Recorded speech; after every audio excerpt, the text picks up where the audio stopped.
उन सभी से मैं प्रार्थना करता हूँ कि इस वीडियो को सुनिए।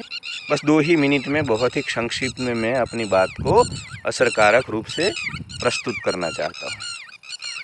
दोस्तों, जब भी हम वेदांत की और भारतीय अध्यात्म की बात करते हैं तो आज के भारतवर्ष के युवा को लगता है कि ये लोग हमको गंभीर बनाना चाहते हैं, ये लोग हमको रूखे सूखे, मतलब किसी भी प्रकार का कोई जीवन में आनंद नहीं है, उत्साह नहीं है, और उस प्रकार के ऐसे लोग बनाना चाहते हैं जिनमें ऊर्जा नहीं है और बस वो बैठे हैं नदी किनारे और मंत्र का जाप कर रहे हैं।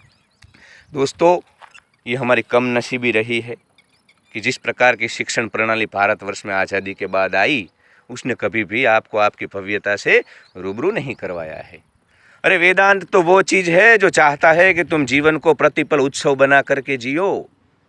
तुम्हारे ऋषि मुनि चाहते थे कि तुम अपने जीवन की एक एक पल को पूर्ण रूप से आनंद से व्यतीत करो।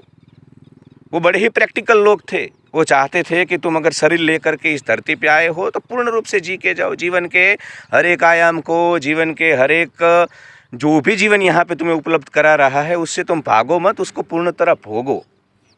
तो वेदांत यह चाहता है कि तुम पूर्ण रूप से खुशी से आनंद से जियो। दूसरा, वो बड़े ही प्रैक्टिकल लोग थे।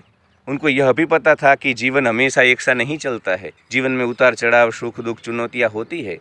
तो उन्होंने सम्यक क्रोध करने की भी आपको छूट दी है, सम्यक तलवार उठाने की भी छूट दी है।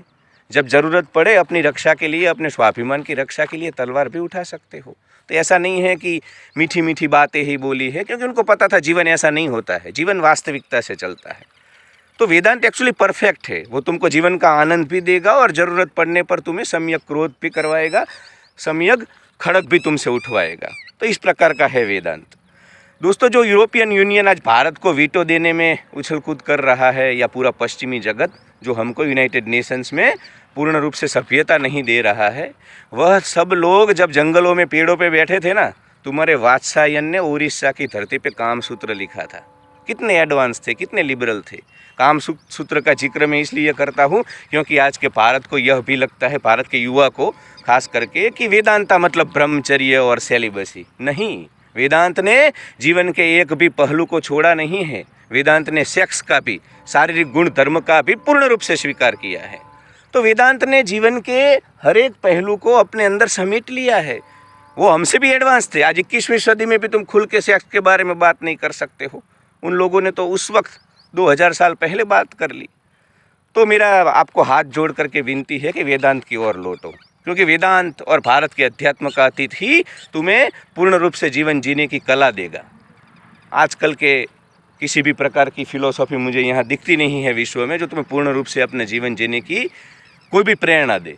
अगर तुम महलों में हो तब भी वेदांत तुम्हें अच्छे से जीवन जीने की कला देगा। तुम झोंपड़ी में हो तब भी तुम्हें अस्मिता और आत्मसम्मान से जीने की वो कला देगा। अगर तुम्हारे सामने भोग को भोगने की व्यवस्था है तब भी वेदांत ही तुम्हें उसको अच्छे ढंग से उपभोग करने की कला देगा। तो वेदांत की ओर लौटो।